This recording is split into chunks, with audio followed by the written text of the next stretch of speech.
have record of those. Another thing I like to do sometimes is take this, they have this big craft paper you can get on big rolls. And I have to fly. I live in Grand Rapids, so all my clients don't live in Michigan, so I have to fly everywhere all the time. So I have pile this stuff in my suitcase as much as I can. But take this craft paper and you can put it up on the walls, even over the top of the whiteboards. And this goes as well for the affinity diagram, which I'll show you in a second. But what you can do is you can start laying these wireframes up on top of the craft paper. And you can use sticky notes and all that stuff. But when I leave, I can just roll this back up all the way it was, put it in my luggage, and take it back with me to Grand Rapids to our design studio, and I can hang it back up. That allows me to be able to communicate with the designers and developers that are on the team. I don't have to download everything that I had in my head, or I don't have to type everything out. They can actually see what we created while I was there on site. So that's a very important piece, because when everybody starts building their piece, it doesn't have that developer. I don't like developers just building something. I just say, oh, here, build this. I never do that. I want them engaged as much as possible in the process by which it needs to be built. As long as they know, they feel empathy for the user, they can build something that's a part of that. And I can get feedback from the developer on that thing, and as well as the designer. Another thing you can do with a client is called affinity chart. I don't know if anybody's familiar with affinity charts at all, but you can do it with sticky notes. And what you can do based on those user personas that you created, you start gathering goal information based on those. So what we like to do in a room, and sometimes what we'll even do, because sometimes you get those, A personalities that like to run the whole meeting, and a person that talks all the time, and you have other people that are quiet and don't really say anything. Well, what we like to do from an affinity chart standpoint, you can get a large room of people. A lot of times it gets kind of chaotic. So hand out all these sticky notes to people and say, okay, from the standpoint of the user personas you have, what are their goals? And it's figured out. So these are categorized by the individual user, by their goals for a particular application, let's say. So everybody would write down their idea, like, well, I know that he would love to do research online and then go and buy the product as quick as possible. He wants to get it out of the store as fast as possible. That would be a goal for that particular person.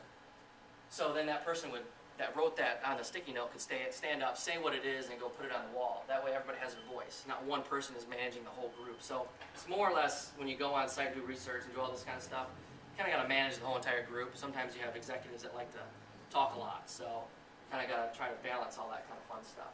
But this is great information, but the information you get here needs to be translated to come back to your team. So that's why doing it on craft paper, rolling it up, and taking it with you is great, or taking lots of pictures of all the whiteboarding. So I'll get into some examples of wireframes. So now I'm actually creating the wireframes.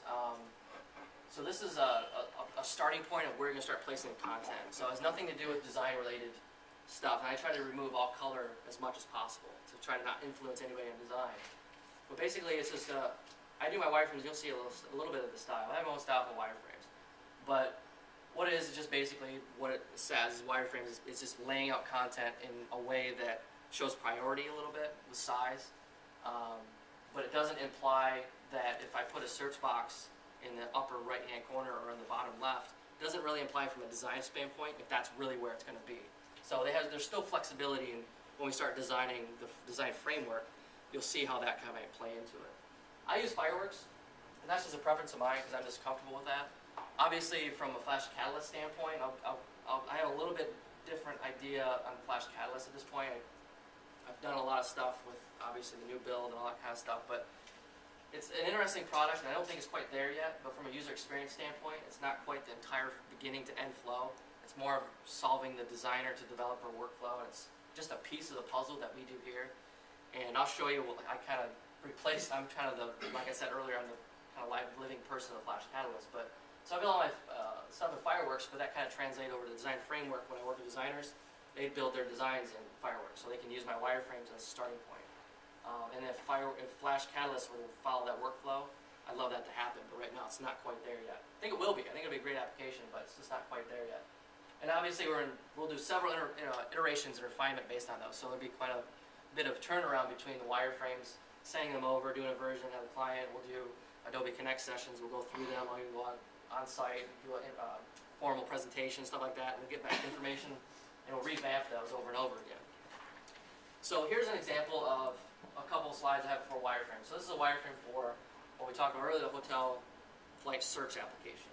So this just shows this is an air application, so it's more like a widget style type of thing. So this is where you're going to input information. So I do have a little bit of color, more than I like, but I only did it because of the influence of of where they need to go next. So you kind of see my style's changed a little bit from these, but I use fireworks. I use a lot of the components already in fireworks. There's a lot of flex components already built into fireworks itself. So you click search, it slides open, and I didn't put all the slides in there, because I think there's probably about 20 maybe slides of this, so I only put in like 3 or 4, so you don't see them all. But a little bit of information explaining what happens when, and then obviously you can roll over these things, and there's a lot of search, even doing the standpoint of putting some context into each individual airline to see what the amount of airline that one is based on the others. A lot of filtering, a lot of searching, what you want to do in flight search. So you're not putting like a ton of color in here, but they do look nice in terms of a design. So are you putting any effort into that, or are you just like going as fast as possible and not worrying about it? It depends. See, I know a lot of people use like a lot of wireframing tools from like Balsamic. It has its own style. It's very sketchy. And I see the reasoning behind that, because sometimes you don't want to influence anybody, but from the standpoint of wireframes, at this point, I've done so much research up to this point, I don't want to show something that's pretty archaic from the standpoint of me not knowing what they really want. So I am doing a little bit of design style. That's why I'm saying I'm not a designer, but I sit in between, so I really am I formally am graduated from design school, but I'm not a designer. I allow the skill to go to the designer, but I do influence it a little bit, just to show that the wireframes do have a little bit of character, so they understand them. So it's not so archaic that they're like, whoa, we're 5 steps back than where we should be. So you hand this off to a designer, and what is he allowed to do? He's allowed to do anything he wants. Because this is just defining content. So. But not layout or anything. Yeah, well, it's defining a little bit of the layout, but he still has free reign to say, well, maybe this button doesn't need to be here. Maybe it needs to be somewhere else. Or maybe as a design element, it might change. So isn't that sort of a UX concern, like where the button goes? Well, that's the other roles into, as a user experience team, your designers play the user experience role as well. So on the design it's not like, that's why I said earlier, I'm just one person that's trying to relate the information, and then when I work with a designer, then that combination of us working together, he has a user experience background as well. So he's going to be able to give me information that I didn't think about, or he's going to be able to design framework around the way it's designed may change the flow of how it might look and work. So it's a collaboration thing. That's why I say that user experience is definitely that when you show that circle, it's everybody. It's not just one person. So that's the misconception I think a lot of people have, is that, well, this is it. I'm like, no, it's going to do a design framework, and then you'll see what happens next. Was there a question in the back? I know somebody had their hand up in the back. No. Yeah. I was going to ask, I mean, do the users see these as well at some point? Yeah, well, that's the thing with wireframes. What happens is, this not only for the client, and for the designer and for the developer, which I'll get to in a second, but it can be used for user testing as well. Okay. So how do you keep the user focused on, here's what we're trying to do, not here's exactly how it's going to look? I mean, users tend to go, oh, well, I don't like the color immediately, and you got to fight through that. Exactly. That's the feedback you have to take. So whether you get the same feedback from a very sketchy type of wireframe as well. Sometimes that misleads them into saying, well, when you get to that point, like if I just made this a box, how do you know that box with text in it isn't a text input field and isn't a button? So it's the only reason that's colored, to show that that's a button. So, or that look, it makes it look like a button. So do you find yourself having to constantly remind them that we're trying to focus on the process and get you from A to B?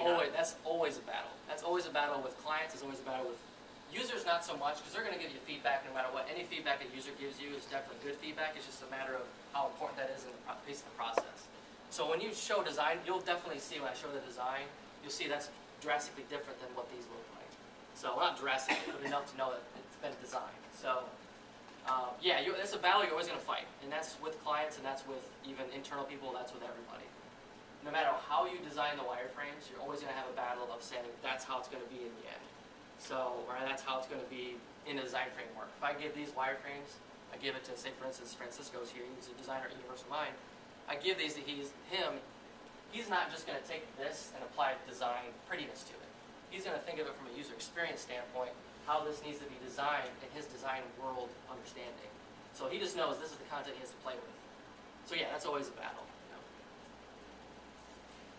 And I get into the used by different people. So the wireframes in this process are going to be used by these 3 kind of scenario people. So we're used by designers, so they can start what we call the design framework. And then it's also used by developers. So they start to know how the backend architecture needs to be developed to be able to serve up all this content.